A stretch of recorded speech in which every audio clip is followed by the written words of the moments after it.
안녕하세요. 자, 드디어 5월이 됐습니다. 5월이. 예, 그래서 여러분 그동안에 2월 달에 기본 이론을 했을 거고, 그 다음에 이제 3, 4월에 심화 이론을 했어요.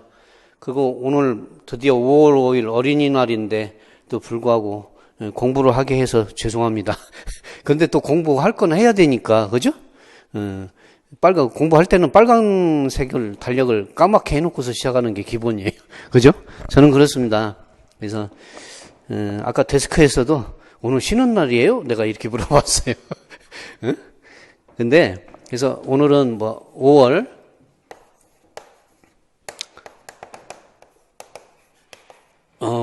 이제 한 달 완성이 되겠죠.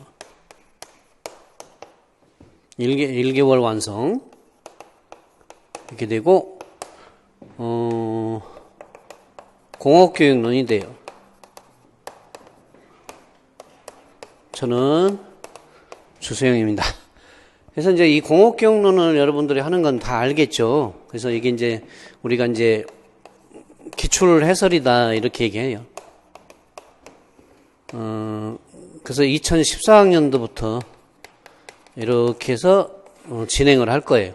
근데 왜 2014학년도부터 진행하느냐, 그 이유가 뭐냐면 2014학년도부터 주관식으로 바뀌었어요.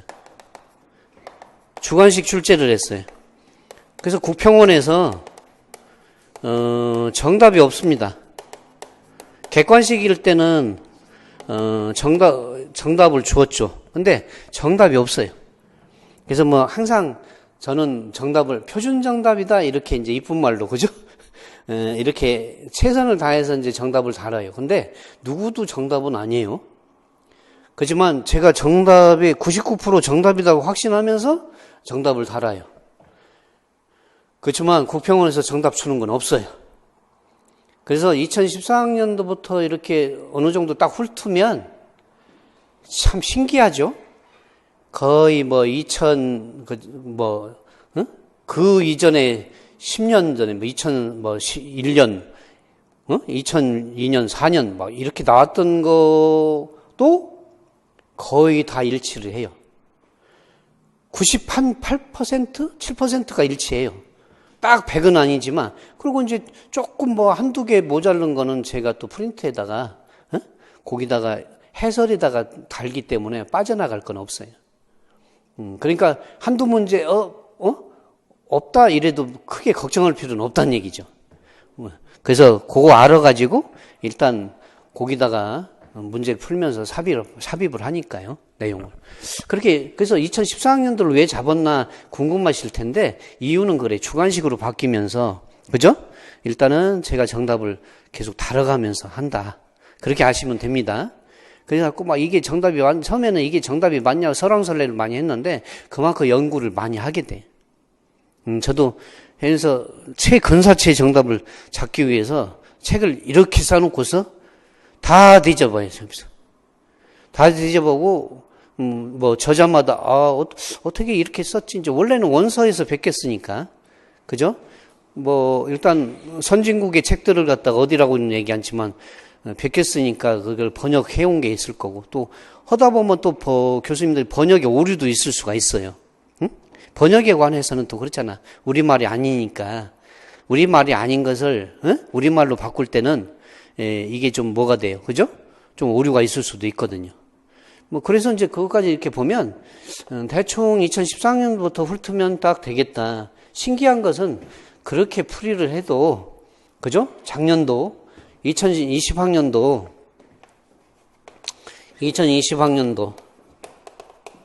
이렇게 기출을 보면 2019학년도에 강의했던 게 벗어난 게 없어요. 100% 일치를 했다는 거죠.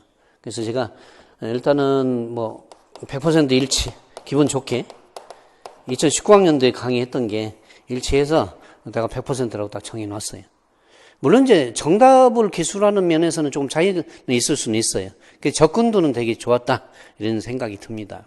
그래서 어쨌건 이번에도 최선을 다해갖고 이제 제가 정답을 단다고 얘기를 했어요. 그렇지만 100% 그게 정확하게 답이냐 이렇게 얘기하면 주관식이기 때문에 누구도 그렇게 주관식을 100점 맞는 사람 없잖아요, 솔직히. 응? 100점 맞으면 더 이상한 거 아니에요? 출제원이 100점을 주겠어요, 안 주겠어요? 안 주죠. 그죠? 응? 나의 도전이야? 응? 여기 당연히 안 주지. 교수님도 100점 주는 거 봤어요? 99점 이렇게 1점 깎아, 왜? 100점이면 너나 나나 똑같다는 거 아니야? 기분 안 좋죠. 그래서 조금 깎는 게 기본적인 마인드에. 그래도 학생이니까. 1%는 낮춰줘야지. 나하고 똑같으면 걔가 가르치지. 내가 가르칠 이유가 없잖아요. 그래서 이렇게 하시고, 이제 기초를 하면서 그냥 기출문제만 떨렁 갖다 놓고서 그 문제만 풀면 그냥 기출문제로서의 효용도가 별로 떨어져요. 그래서 어떻게 앞으로 나갈 것도 생각해야지. 과거의 문제만 풀면 그냥 과거에 머무는 거잖아요. 과거는 이랬는데 앞으로는 어떻게 나올 것 같다. 좀 더 보충해서 나오겠지. 그대로 나오겠어요? 그래서 일단 이론에다가 더 잡아넣었어요. 그렇다고 그 이론은 뭐 원래 기본 이론 2월에 있고 심화 3, 4월에 설명을 충분히 했으니 그죠? 가정하에 이제 기출을 들어온다고는 했지만 또 5월에 또 기출 딱 들어오시는 분이 또 있을 거란 말이에요. 그래서 이제 공부는 하시라고 제가 이론은 빼지는 않았어요. 대신에 좀 압축해서 그죠? 압축해서 얘기는 해주겠다 이런 얘기죠. 그걸 일일이 이론반처럼 일일이 이런 일이고 이는 이고 이렇게는 못하고 문제를 중심으로 요약 정리해서 말을 해주겠다. 그리고 뭐 오늘 한 2014학년도에 나왔던 것도 있죠. 그 이론에다가 내가 집어넣은 거 실습장 관리라든가 그죠?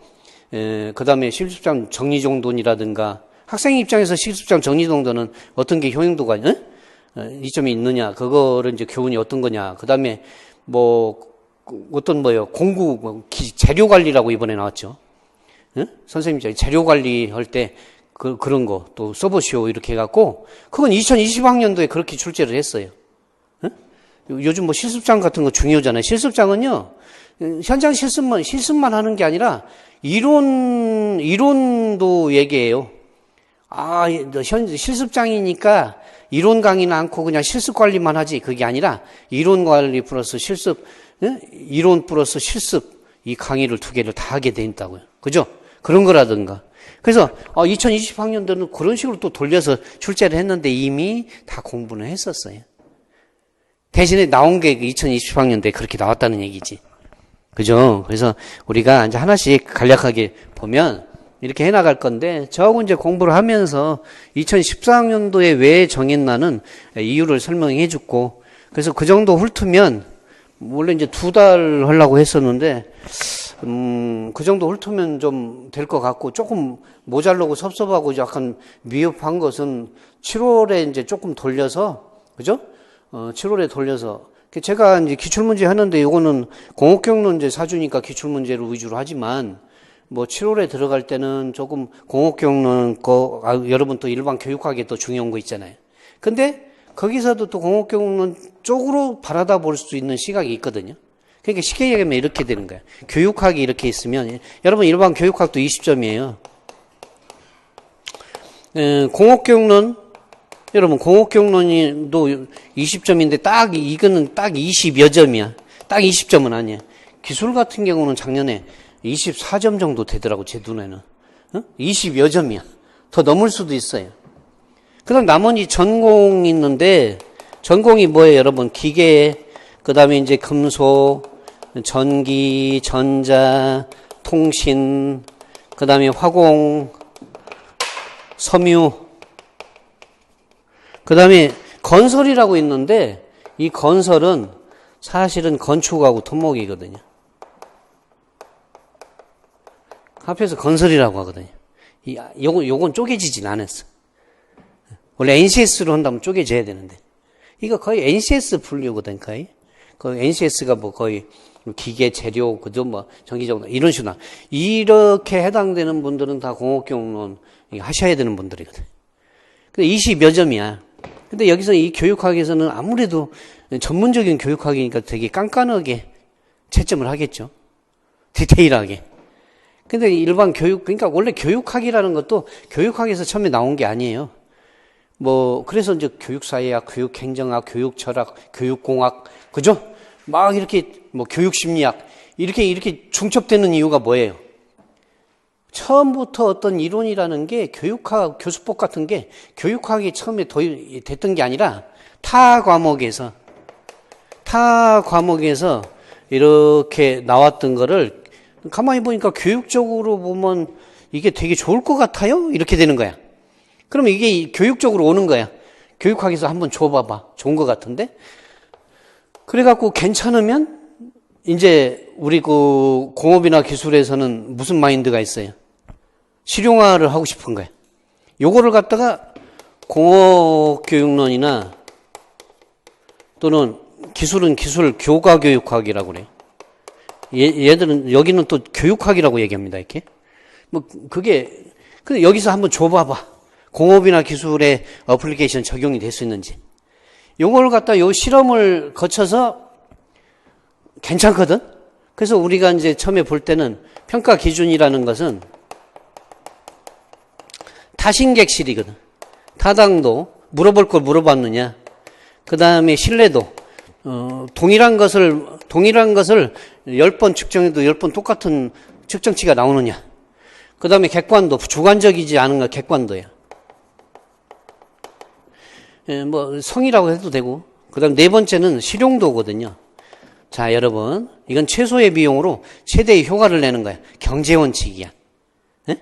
자, 타당하기도 하고. 그래서 여기서 괜찮아요, 타당해요 해갖고, 자, 그러면 제품으로 한번 만들어보자, 우리. 했을 때, 제품을 만들 수 있는 거 한번 평가를 해봐요. 공업 쪽. 그러면, 타당도? 좋아요. 신뢰도 좋아요. 객관도 좋은데, 마지막에 요게 안 되면 꽝이야. 공업이나 기술은. 뭐예요? 실용도. 최소의 비용으로 최대의 효과를 만들. 예를 들어서, 자, 우리, 여러분이 좋아하는 거 피자 있죠, 피자? 응? 피자 있잖아, 피자. 이 피자는 피자고서 넓어졌나 보지? 그래요? 이 피자가, 자, 이 피자인데, 이거는 대한민국에서 최고 맛있는 피자예요. 만들어요. 근데 10만원쯤 돼요. 한 번에. 사먹을 수 있어요, 없어요? 한두 번은 사먹지만, 뭐가 결여됐죠? 실용도가 결여됐잖아. 좋은 거 안다니까? 대한민국에서 최고 맛있기도 해. 근데 10만원입니다, 한 판에. 뭐가 누락됐어요?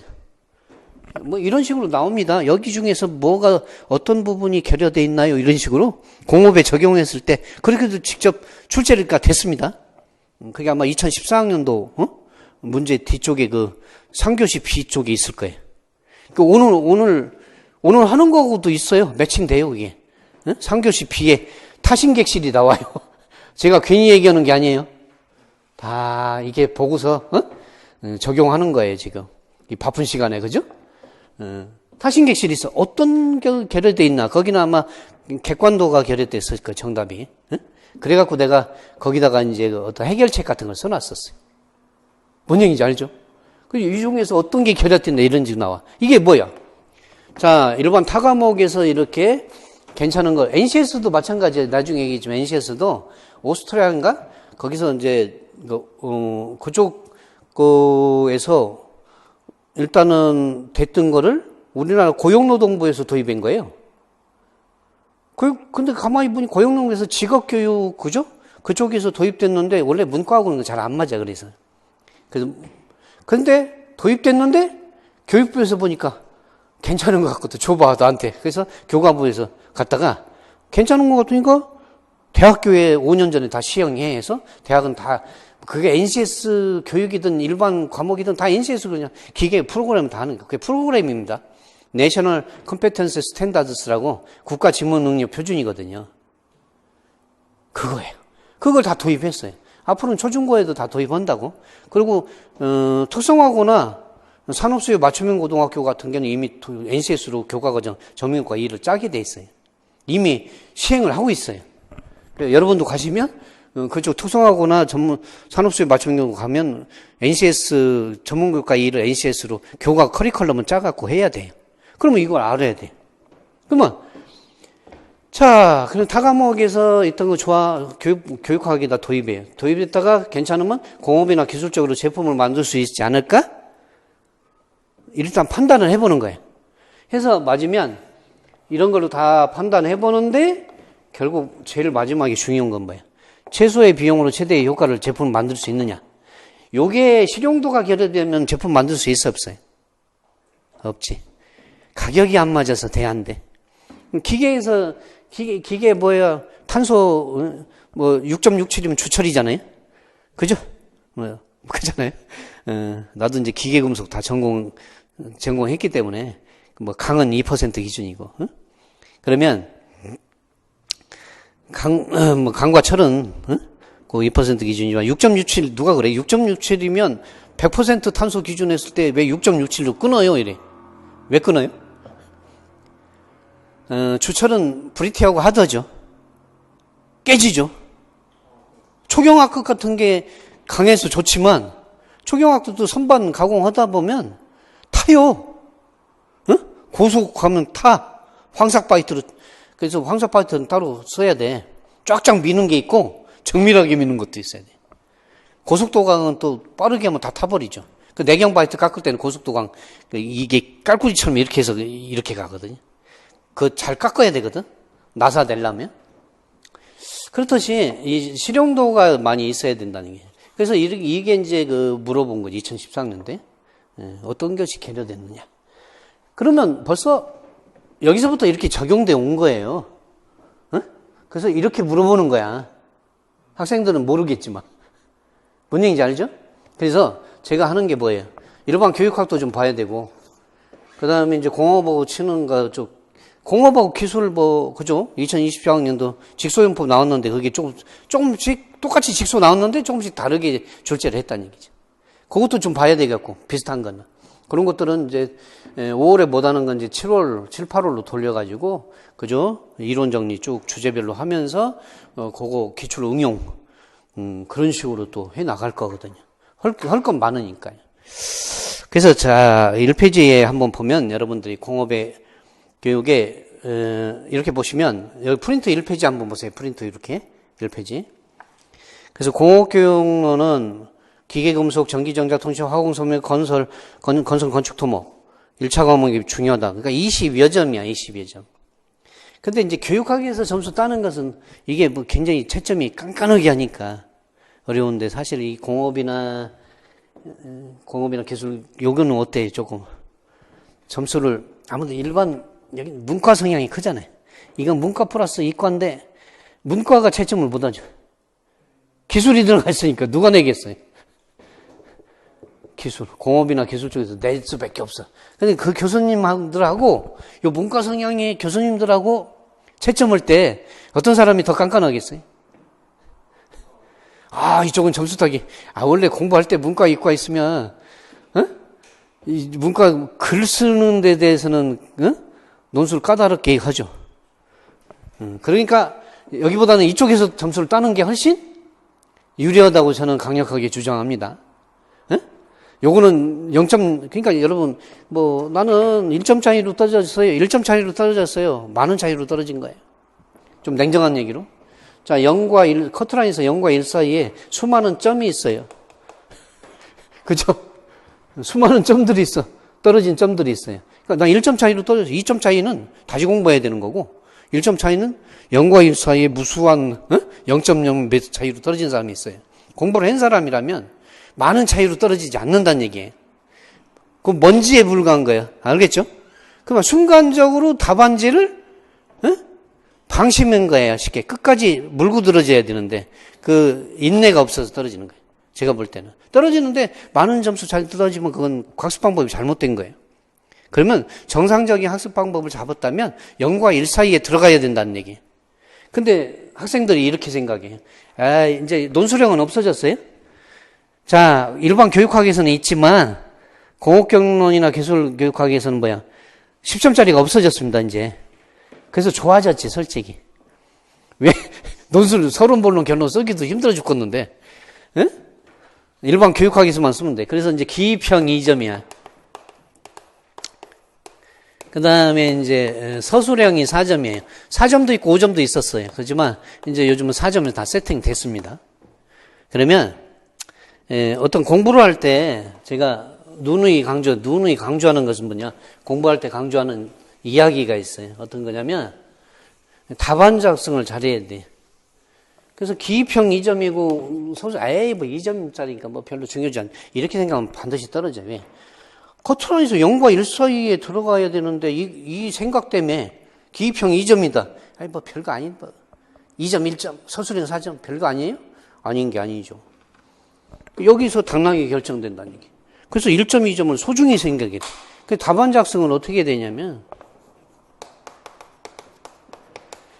답안 작성은 여기 다 답안지에다서 답안지 학원 사이트에 떠 있겠죠. 그죠? 심죽절지도 하지 말고 답안지를 갖다가 다운로드 받아갖고 그죠? 답안지에다가 시험 볼 때는 그 답안지에다 시험 볼 거 아니에요. 처음부터 그렇게 써요. 그래갖고 일단은 요약 정리를 합니다. 어떤 문제든 자 거의 한 뭐 5줄이나 6줄 정도로 주제별 요약. 그날 배우면 어떤 거든 주제별로 요약을 해주세요. 이렇게 어떤 거든 5줄이나 6줄로. 왜 그러냐면 그래서 이렇게 요약해갖고 기입형 나오면 뭐 한두 줄로 줄였으면 돼요. 그 다음에 서술형 나오면 뭐 한 4줄 정도, 4줄, 5줄. 뭐 거의 그대로 쓰면 되겠죠, 이렇게. 응? 뭐 서술형은 뭐 장점 4가지 쓰시오. 이렇게 무식하게는 안 해요. 장점 2가지 쓰시오. 응? 뭐 학생 입장에서 장점 뭐 2가지. 교사 입장에서 단점 1가지. 뭐 이런 식으로 해서 나눠갖고 왜 그러냐면 점수 매기기 딱 좋게 매긴 거야. 요거 장점 2가지. 요거 1가지. 해서 모아서 4점 이런 식으로. 전부터 요약 정리를 하는 게 중요하다는 얘기예요. 물론 7, 8월에도 이걸 연습을 열심히 시킬 거예요. 매주 내가. 응? 요약 정리. 응? 그래서 어떤 거 배우든 어떤 주제든 5줄, 6줄로 그 답안지에다가 그렇게 해놓고 계속 쌓아놓는 거예요. 그리고 내가 나중에 이제 몇 개월 후에 이렇게 보면 내가 그거 버리지 말고 계속 쌓아놔요. 그 옛날 답안지를 보는 거예요. 월별로 한번 딱 놓고서 이때 걸 한번 쭉 읽어보는 거야.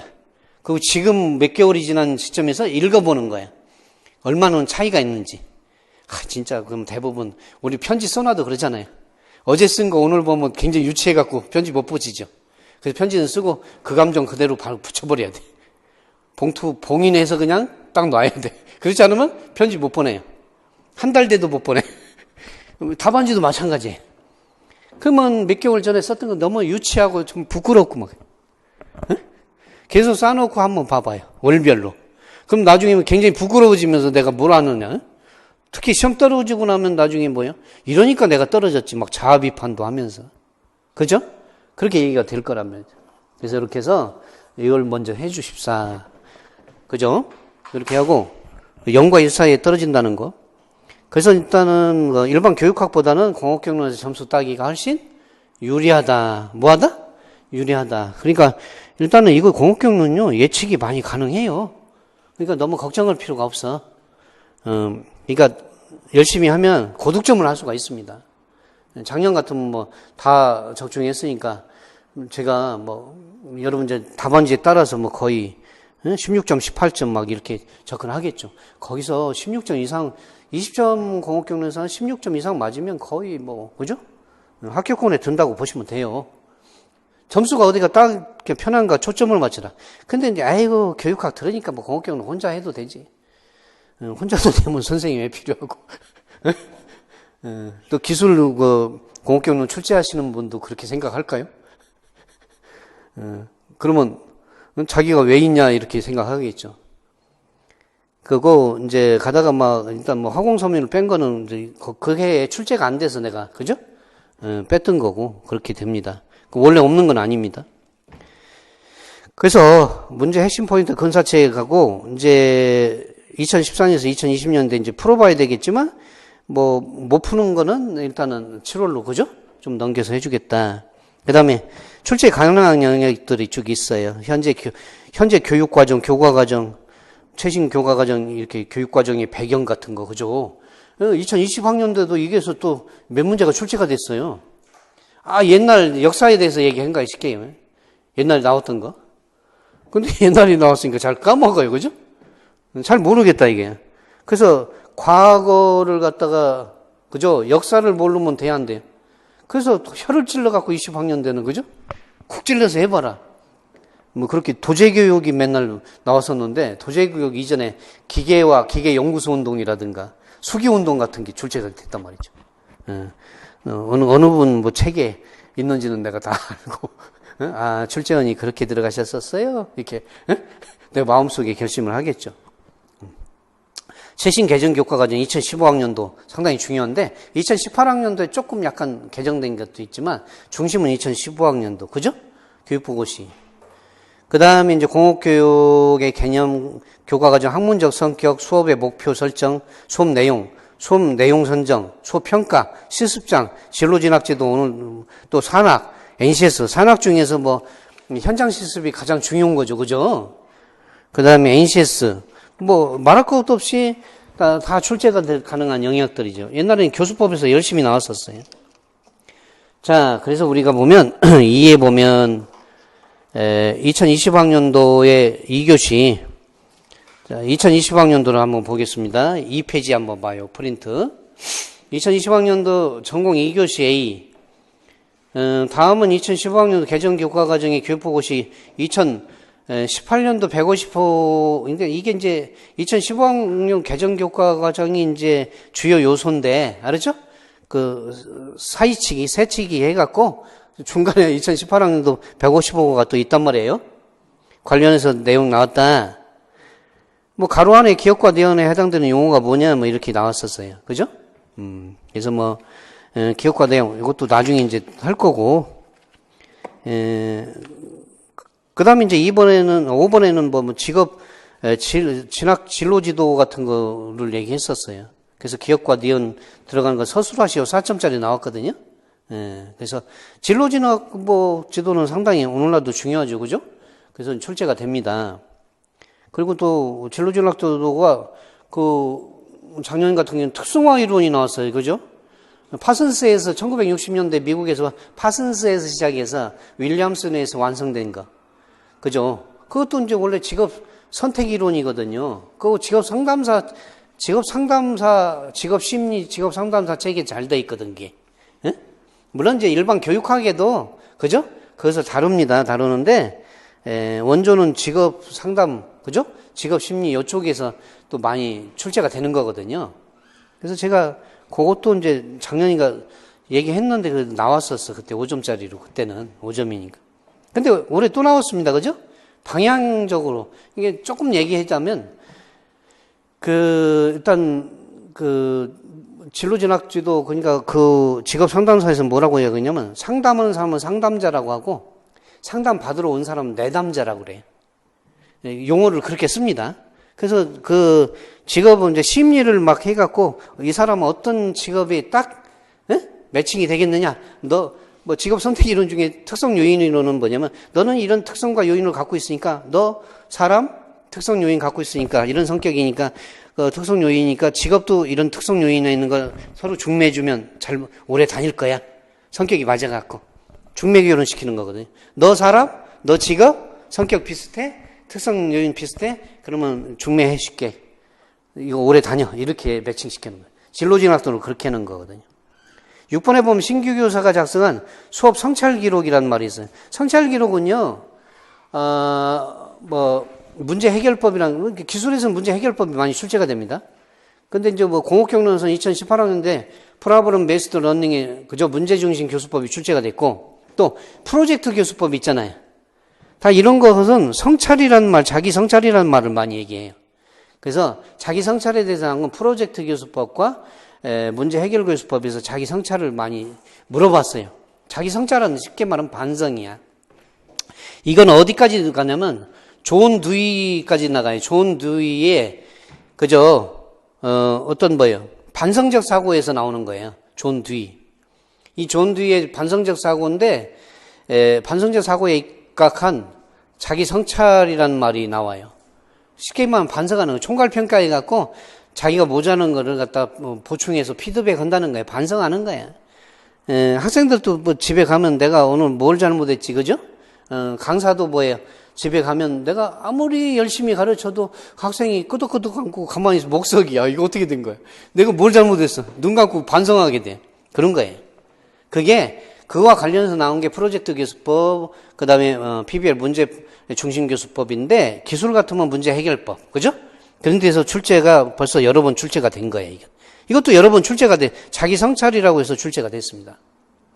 그 다음에 이제 그 답안지를 어떻게 이제 구상할 건가, 그걸 잘 생각해 봐야 되는 거예요. 그 다음에 2020학년도에 전공 3교시 전공 B는 가와다의 공업교육의 발달과 역사의 발전.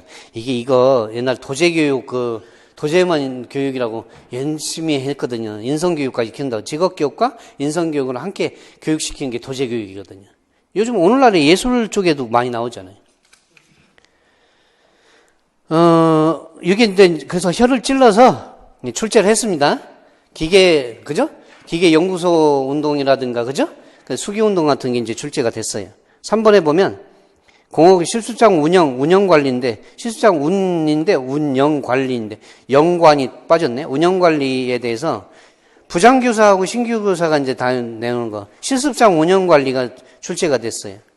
그리고 또, 학생 입장에서는 실습장 정리 정돈을 하게 하면, 학생에게 무슨 장점이 있느냐? 그죠? 뭐 이런 거고.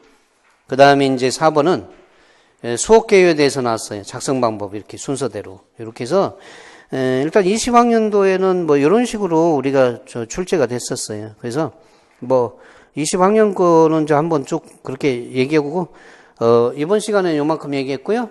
2교시가 돼서 2019년부터는 한번 쭉 빠른 속도로 14년까지 훑어보고 알았죠? 그리고 메인 게임에 들어가겠습니다, 여러분. 감사합니다.